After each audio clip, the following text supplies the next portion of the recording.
The music stopped. Danica was still on her knees, smiling politely, waiting. Her gown brushed the floor, the crowd around her silent and tense. She had just knelt to greet her future husband's family, a deep show of respect in the tradition. Cameras were rolling, elders were seated, guests were watching closely. It was now time for Tariq's mother to come forward and kneel, to bless and welcome Danica into the family. But Mrs. Folklore didn't move. She sat still, hands folded in her lap, lips tight, eyes cold. The MC called her name again, gently this time, trying not to embarrass anyone. Still, she didn't stand. Instead, she looked Danica straight in the eye and slowly shook her head.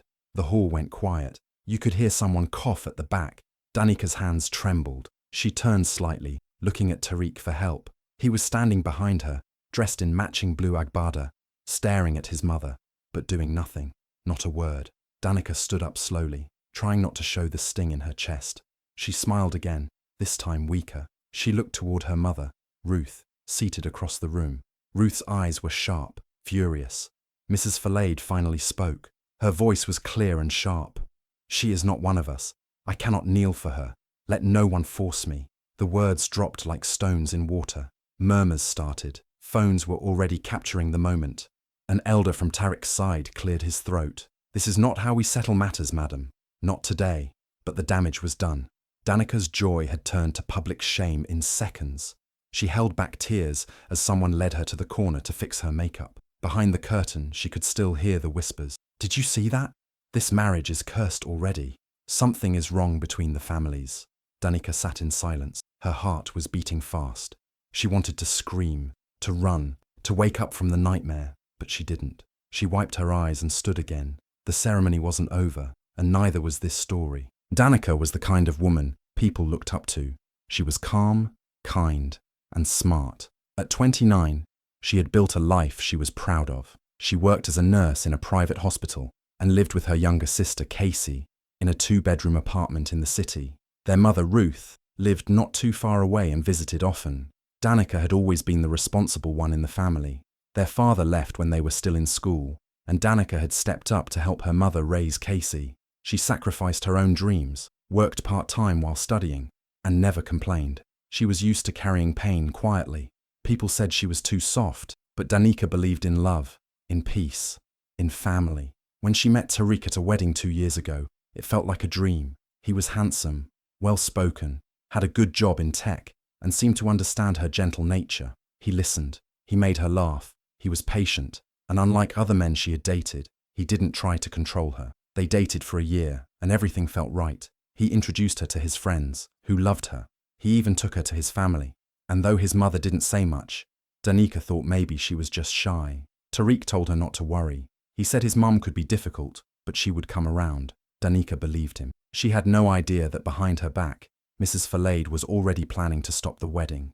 Mrs. Folklore was a proud woman, a widow who raised 3 children on her own. She had strong ideas about who her children should marry. Danica didn't fit the picture she had in mind. She wanted someone from her tribe, from a richer family, someone who would give her more control.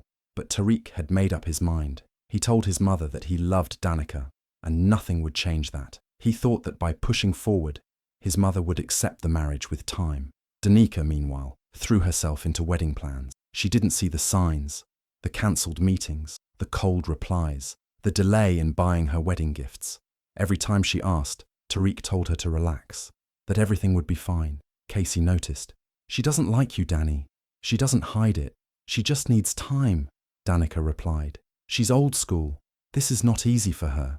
But deep down, Danica felt the weight. She didn't want to force herself into any family. She wanted to be welcomed. Ruth, her mother, was more blunt. She had worked hard to raise her daughters with dignity. She didn't like the idea of her child being looked down on. "If that woman doesn't want you," she told Danica one night, "then think twice.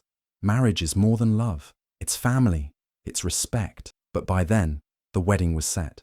Invitations had gone out. Vendors were booked. And Danica was in love. Now, after the ceremony had barely started and the humiliation had happened, Danica sat in the dressing room, staring at herself in the mirror. Her hands rested in her lap. The makeup artist dabbed her face gently, trying not to make it worse, but nothing could hide the look in her eyes. Quiet shock mixed with pain. Tariq hadn't followed her inside. Casey burst into the room, angry. She sat there like a queen and he just stood there, did nothing. Danica didn't answer. Her mother walked in behind Casey, calmer, but her face was tight. "This is not how love should feel, my daughter."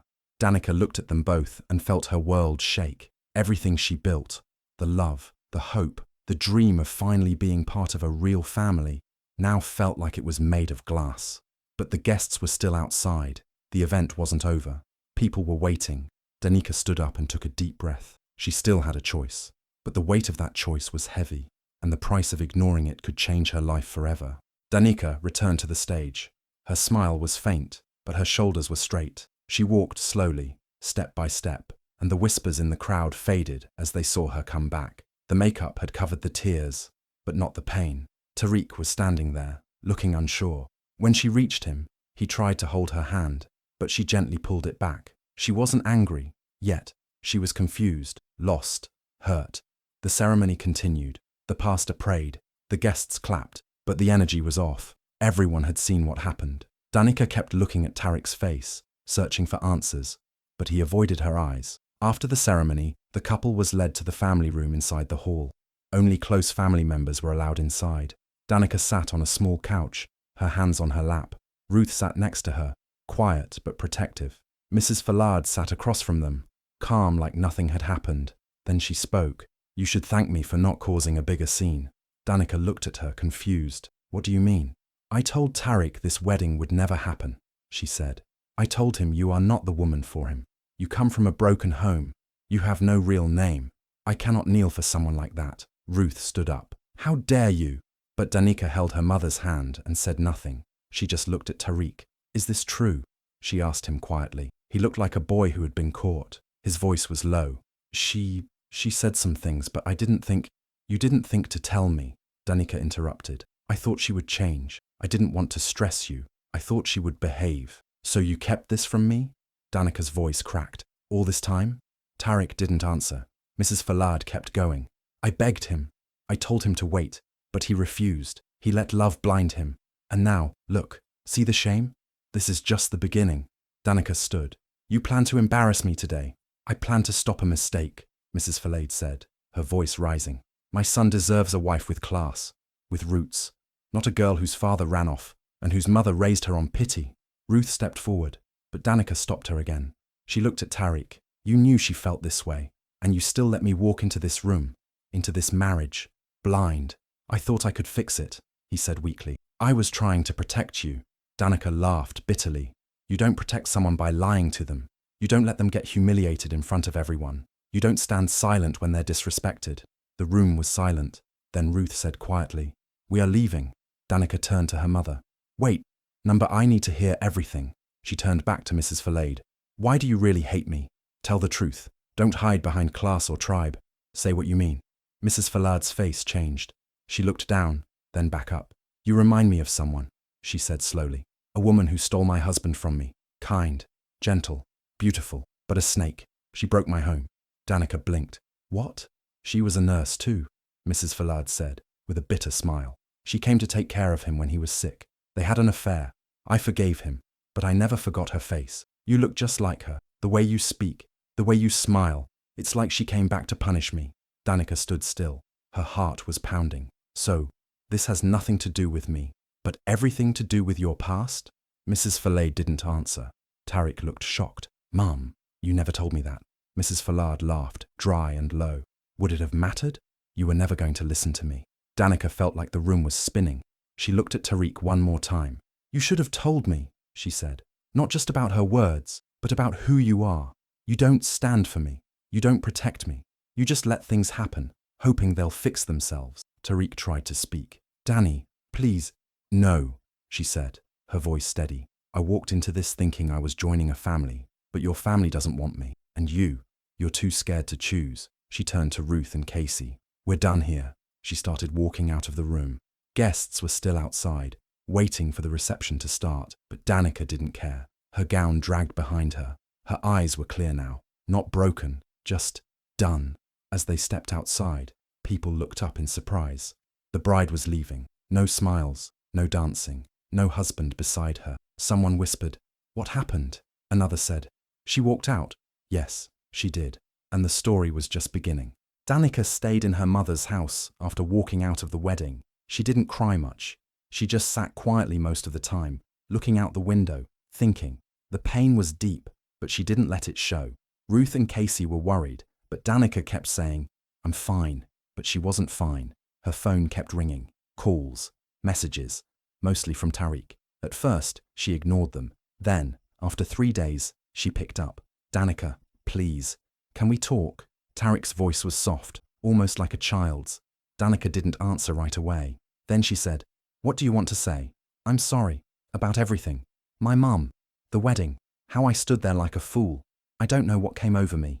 You let her humiliate me in public, and you didn't say a word." "I was shocked," he said. "I didn't know she would go that far. I thought she was just being dramatic." Danica was quiet. "Can we meet?" he asked. "Just to talk." Danica agreed. They met at a small cafe. Tariq looked tired. His clothes were wrinkled, his eyes red. He reached for her hand across the table, but she didn't take it. "I love you," he said. "I still want to marry you." Danica looked straight at him. "Then why didn't you stand up for me?" "I didn't know how," he whispered. "That's the problem." She stood up and walked out. The next week, the drama grew.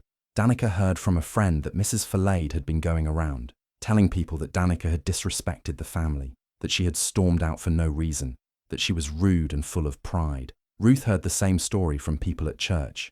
Danica stayed silent. She didn't defend herself online or in public, but inside, she was boiling. One day, she received a message from a strange number. It had screenshots, texts between Tariq and his ex-girlfriend. Danica scrolled slowly. "Tariq, I miss the way you understand me. Things are hard with her. I feel like I'm losing myself. Ex, then maybe you're with the wrong person. Tariq, sometimes I think about that." Danica stared at the screen for a long time. Later that evening, she called Tariq. "Come over," she said. "We need to talk." He came, sat on the couch, tried to smile. Danica didn't smile back. She handed him her phone. "Read this." His face changed. "Who sent you this?" he asked. "Does it matter? It's not what it looks like." "Then explain." "I was confused," he said. "I didn't mean those things. I was just overwhelmed. You told another woman you miss her while we were planning our wedding, while I was fighting to be accepted by your family." Tariq looked down. "I was weak." Danica took a deep breath. "You say you love me, but you don't protect me. You don't defend me. And when things get hard, you run to someone else." "I didn't sleep with her," he said quickly. Danica shook her head. "That's not the point. You betrayed me. You let your mother insult me. You let your ex comfort you." Tariq's voice got louder. "What do you want from me, Danica? I'm trying. I'm saying sorry." Danica stood up. "I want someone who doesn't need to be told how to treat me." Tariq stood too. "So that's it? You're ending everything?" "I didn't end it," she said. "You did, bit by bit. With every lie, every silence." Tariq left the house angry. He didn't call the next day. That weekend, Ruth invited Danica to a small gathering with some elders. She didn't want to go at first, but Ruth said it was important. When they got there, she was surprised to see some people from Tariq's family, including a respected uncle and an old aunt who had always liked Danica. The elder uncle spoke gently. "My daughter, we are sorry for what happened. It should not have gone that way." Danica nodded slowly. She didn't know what to say. The uncle continued. "Mrs. Folklore has gone too far. She's spreading lies and it's hurting your name." Danica looked up. "Then why is no one stopping her?" The aunt answered. "Because we are just hearing the full story now." Another elder added, "She has done this before. When Tariq's older brother wanted to marry a woman from another tribe, she chased her away too. Now that brother is still single." Bitter. Danica felt something click in her chest. This wasn't about her. It was a pattern, a cycle of control. One elder said, "We must call a meeting. She needs to be held accountable." But Danica wasn't sure it would change anything. She was tired. Tired of fighting. Tired of explaining herself. Tired of hoping people would see the truth. That night, Danica sat with Ruth on the balcony. They sipped warm tea in silence. "Maybe I was too hopeful," Danica said softly. "You were brave," Ruth replied. "You gave love a chance. You stood with grace. That's nothing to be ashamed of." "But what if I never find someone who fights for me?" "You already found someone," Ruth said. "You." Danica smiled a little. The next day, her phone buzzed again. Another message from a different number. "You don't know me." Danica stood outside the elders' compound, holding her breath. She had been invited to a family meeting, a proper one. This time, both sides would be there. her own mother, Ruth, and Casey, and the Fallards, including Tarek, Mrs. Fallard, and some respected elders from the community. Danica didn't know what to expect, but she knew she had to be there. When she walked into the room, the air was tense. The elders were seated in a circle. There were mats on the floor and plastic chairs around the walls. It was quiet, almost too quiet. Mrs. Fallard sat straight, her chin up. Tariq sat beside her, looking tired, his hands folded. Danica sat opposite them, Ruth beside her. She could feel her mother's calm but strong energy. One of the elders, a grey-haired man named Baba Sani, cleared his throat. "We are here today to find peace," he said, "to understand what happened and why this wedding turned into shame." He turned to Mrs. Fallard. "Madam, you may speak first." Mrs. Fallard didn't hesitate. "I have done nothing wrong," she said firmly. "I only followed my spirit. My heart did not accept her. This girl may be kind on the surface, but she is stubborn, proud, and disrespectful." Danica didn't react. She just watched her calmly. "She comes from no good family," Mrs. Fallard continued. "No father, raised by a woman alone. I warned my son. He didn't listen." Ruth shifted in her seat but stayed quiet. One of the elders interrupted gently. "That is not a crime, madam. Many great people come from humble homes." "She is not humble," Mrs. Fallard snapped. "She tried to turn my son against me." Tariq looked down. Danica finally spoke. "I respected you, even when you looked down on me, even when you refused to greet my mother. I thought love would be enough, but now I see. This was never about me." She looked straight at Mrs. Fallard. "You've been carrying hate in your heart for years, and I became the target." Mrs. Fallard rolled her eyes. "Excuses." Ruth stood. "Enough." Her voice was clear and firm. "You think you're better than us because your name is old and loud, but your pride has poisoned your house." Gasps filled the room. "Tell them the truth," Ruth continued. "Tell them about the man you fought to keep, who still chose me." Mrs. Fallard's face froze. The room went silent. "What are you talking about?" one elder asked. Ruth looked around. "Many years ago, when we were young, her husband came to me. He wanted to marry me before he married her. I said no. He was already talking to her, but he didn't stop. Even after they married, he came back." Mrs. Fallard shouted. "Lies!" "No," Ruth said calmly. "I stayed away, but he kept writing, kept asking to meet. I never responded." She reached into her bag and pulled out a small stack of letters, old, faded, with his name signed at the bottom. "I kept these," she said, "not because I wanted him, but because I knew one day the truth might matter." The elders passed the letters around. Some read, some shook their heads. Baba Sani looked at Mrs. Fallard. "Is this true?" Mrs. Fallard looked cornered. Her face turned red. "My husband had his flaws," she said quietly. Danica spoke again. "So this wasn't about my background or my behavior. It was revenge for something that happened before I was born." Then she pulled out her phone. "There's more." She opened the message from Malik. "There's a young man who reached out to me. His name is Malik. His mother told him his father was also your husband."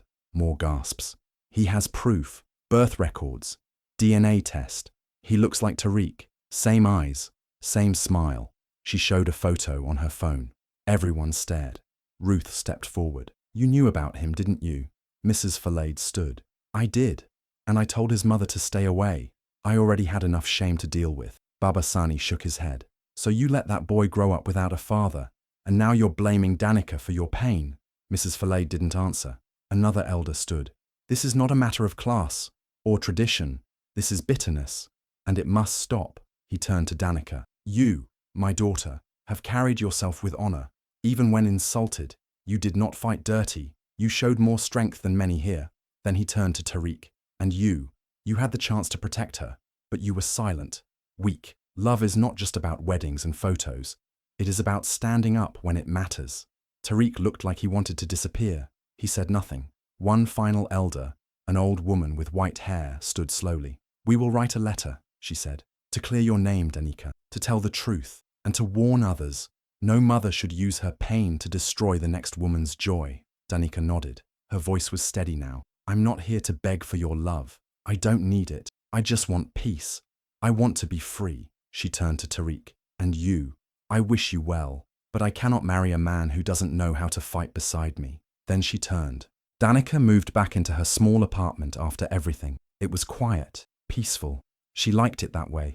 No more fake smiles. No more pretending things were okay.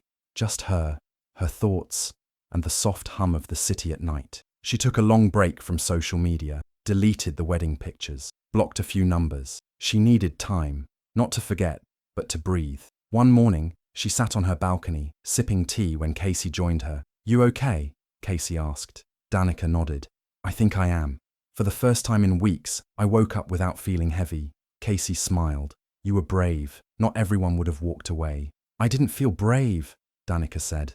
"I felt scared, broken, but I knew if I stayed, I'd lose myself." Later that week, Danica received a formal letter from the elders. It had been signed by all of them, even some from the Folktales family. The letter was short, but powerful. It apologized for the public shame she faced. It confirmed the truth about the past, and it praised her for how she handled the situation with respect and dignity. Ruth read it with tears in her eyes. "You've made me proud," she said. Danica smiled. "You taught me how." Meanwhile, Tariq tried to reach out again. He sent flowers, left long voice notes, said he missed her, that he had changed, that he saw things clearly now. Danica listened once, then deleted them all.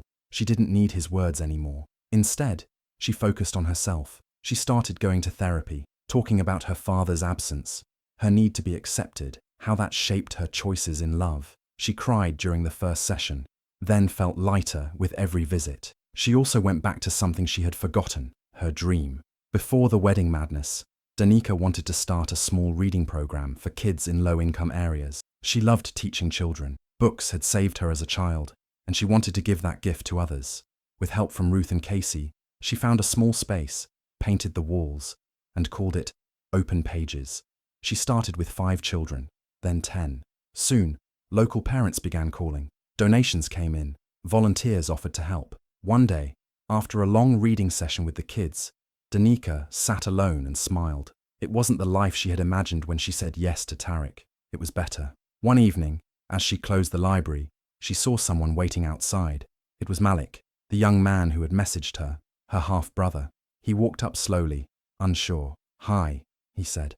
"I wasn't sure you'd want to see me." Danica looked at him. He had the same eyes as Tariq, the same soft smile. "I'm glad you came," she said. They sat on a bench and talked for hours.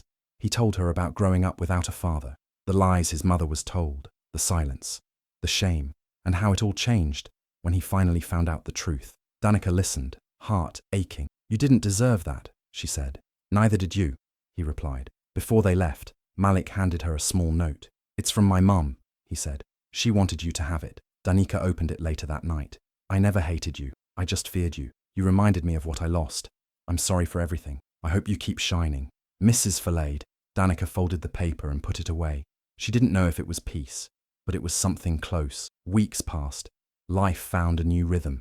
She laughed more, slept better, found joy in small things, a child's smile, a good book, quiet evenings.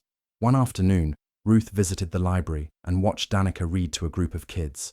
Later, she pulled her daughter aside. "You're glowing," she said. Danica laughed. "I think it's the crayons." "No," Ruth smiled. "It's you. You came out of fire and didn't burn. You lit up." Danica hugged her mother, tight. She had thought walking away meant failure, but now she saw the truth. It was the beginning of becoming whole again. One Sunday morning, Danica sat alone at the library before the children arrived. The sunlight poured through the windows, warm and gentle. She picked up a book from the shelf, her favorite one from childhood. As she turned the pages, a small card fell out. It was a note she had written to herself months ago, during the hard days after the wedding. "You are not broken. You are not unlovable. You are learning. Keep going." She smiled. She had forgotten she wrote that, but reading it now, it felt like a message from her past self, the scared, confused, heartbroken Danica, to the woman she had become. Stronger, softer, free. Outside, the kids started arriving. She stood up, fixed her dress, and walked out to greet them. Casey waved from the sidewalk. Ruth came by with snacks. Malik stopped by to drop off a new box of donated books. These small things, these people, were now her circle, her safe place. Later that day, after the reading session, one little girl hugged Danica and whispered, "I want to be like you when I grow up." Danica's eyes filled with tears. She knelt and smiled at the girl. "You're already enough, just like you are." As she watched the kids laugh and run around, Danica felt something she hadn't felt in a long time. Peace. No big wedding, no expensive dress, No approval from people who never truly saw her, just herself, her voice, her story. And it was more than enough. Sometimes healing doesn't come loud. It comes in quiet mornings, kind words, and the simple joy of starting over. Danica had lost so much, but she found something greater, herself.